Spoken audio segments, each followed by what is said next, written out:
ज्योतिर्विज्ञानी प्रतिरक्षा और विज्ञान ए सबूर समन्वय ये रखागला प्रत्येक क्षेत्र में आप देखिथे गोटे तार तीनोटी आस्पेक्ट गोटे आर्थिक दिग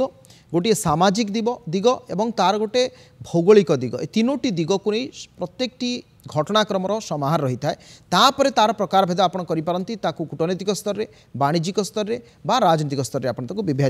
विभाजन बा विवेचना करपारती मुझे श्रीयुक्त मिश्र आपण पाखु पाकिस्तान जो कथा कैप्टेन स्वाई उल्लेख कले जे पाकिस्तान ये 1947 परठारू कर पांचटी युद्ध आम देखिले मे 7 तारिख ऑपरेशन सिंदूर पर एथर भारत जो आभिमुख्य रही भारत स्पष्ट भाव में कही any kind of attack from Pakistan will considered as an act of war. आपण को लगुच कि भारतर वर्तमान जो सामरिक एवं वैदेशिक नीति उभय स्पष्ट भाव में आउ पूर्व भली नाही भारतर आग्रेसन वर्तमान समय आतंकवाद विरोध में यथेष्ट अधिक रही जहाँ पुणी थे आम देखिपारती।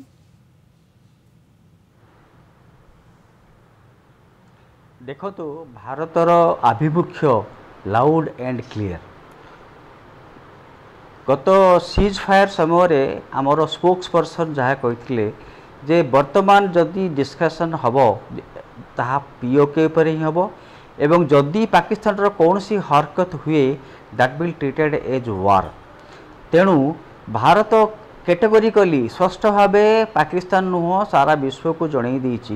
जे पाकिस्तान तरफ जदि कौन सी प्रकार मिसक्रिएंट करा जाए बा हरकत करा जाए तार उचित जवाब दिया जिवो। किंतु कथा उठुची पाकिस्तान यह नकरिकी रही पारिबो कि किंतु कारण पाकिस्तान भल देश तार कौन सी एजेंडा नहीं आतंकवाद जमी किसी एजेंडा नहीं पाकिस्तान सेमती किसी एजेंडा नहीं। भारत पाकिस्तान दुईजन जाक गोटे दिन में किसी घंटा व्यवधान स्वाधीन हेले आज भारत गोटे विकसित राज्य विकासशील हो विकसित राज्य विकसित देश किंतु पाकिस्तान अवस्था कौन जो आप बर्तमान कहते जे 3 डायमेंशनल रू सी बर्तमान घारी है अर्थनैतिक स्तर रू निजर घरोई एवं कूटनैतिक स्तर रू सी माने घारी हो सारी किंतु से दृष्टि देखा गले आम भारतर वैदेशिक नीति अति स्ट्रंग अच्छी आम जो अतीत आमर था गोष्ठी निरपेक्ष आम भी बर्तमान से गोष्ठी निरपेक्ष आम अड़े रखुचे आम बर्तमान विश्वगुरु। तेणु आमर जो बर्तमान 59 सांसद 39 7टा ग्रुप रे जाउछंती कंट्री ग्रुप भारतर आभिमुख्य को लोक सारा विश्व को जनाया जाउछंती। नो डाउट सारा विश्व देखी सारा विश्व जानी जे भारत कौन चाहे और भारत कौन करे भारत जहाँ चाहे भारत ताहा करे किंतु ए सांसद मान को पठेवा द्वारा आमर जो आभिमुख्यटार माने जो मूलदुआ पड़ता ताहा अति सुदृढ़ हो। तेणु पाकिस्तान आगामी दिन में कौन करिवो कौन न करिवो ताहा कहवाटा बर्तमान प्रिडिक्शन देवाटा ठीक हेनी कारण जमती कि गोटे कथा अच्छी पागल मन पिला मन एवं राजा मन सेमती पाकिस्तान मन गोटे पागला मन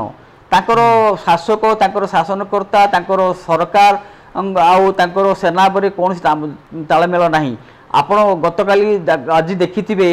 जे पाकिस्तान बर्तमान जो प्रेसिडेंट जनरल से युद्ध रे हारी ताको पदोन्नति दिया जाय एटा होची विरल सारा विश्व रे विरल जे साधारण पदोन्नति दिया जाए क्या जी किसी भल काम करें किंतु आपण निजे जानी सारा विश्व जानी बर्तमान जो आमर भारत पाकिस्तान जो कन्फ्लिक्ट है से कन्फ्लिक्ट रे पाकिस्तान तो सूचना भाव में पर्याय सीज फायर डहग भी कल तथापि जनरल को फील्ड मार्शल को केमती पदोन्नति दिगला ता अर्थ भारतीय पाकिस्तान सरकार